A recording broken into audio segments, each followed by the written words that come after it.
ماریا ایک تجسس سے بھری ہوئی نوجوان لڑکی تھی جو اپنی دادی کے اٹاری میں گھومنے پھرنے کی شوقین تھی۔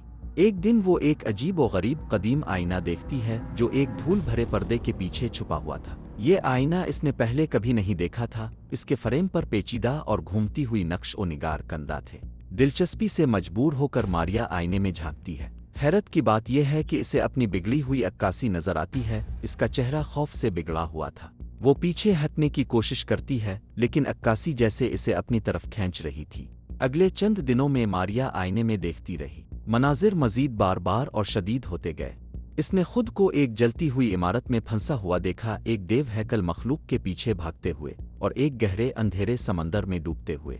ان مناظر نے ماریا کی ذہنی صحت پر گہرا اثر ڈالا۔ وہ دن بدن زیادہ خوف زدہ، شکی اور الگ تھلگ ہوتی گئی۔ اس کا پہلے والا پرسکون رویہ مسلسل پریشانی کی حالت میں بدل گیا۔ ماریا کے گھر والے اس کی حالت سے پریشان ہونے لگے۔ انہوں نے اس سے بات کرنے اور اسے سہارا دینے کی کوشش کی لیکن ماریا نے انہیں دھتکار دیا، یہ سوچ کر کہ وہ بھی اس کے خلاف سازش کا حصہ ہے۔ ایک رات ماریا نے مزید اذیت برداشت نہ کرتے ہوئے آئینے کا سامنا کیا اور اس سے مطالبہ کیا کہ وہ اسے خوفناک مناظر دکھانا بند کرے۔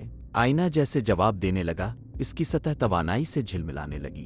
آئینہ بولنے لگا، اس کی آواز کمرے میں گونجنے لگی۔ اس نے انکشاف کیا کہ یہ ایک طاقتور شے ہے جو لوگوں کی ہمت اور طاقت کا امتحان لینے کے لیے بنائی گئی ہے۔ یہ مناظر حقیقی نہیں تھے بلکہ ناظر کی سب سے گہری خوف اور عدم تحفظ کی عکاسی تھے۔ آئینے کی حقیقت جان کر ماریا کو پہلے خوف محسوس ہوا لیکن پھر اسے احساس ہوا کہ یہ موقع ہے اپنے خوف کا سامنا کرنے اور مضبوط ہونے کا۔ اس نے اپنے خوف کا سامنا کیا اور آہستہ آہستہ مناظر غائب ہونے لگے۔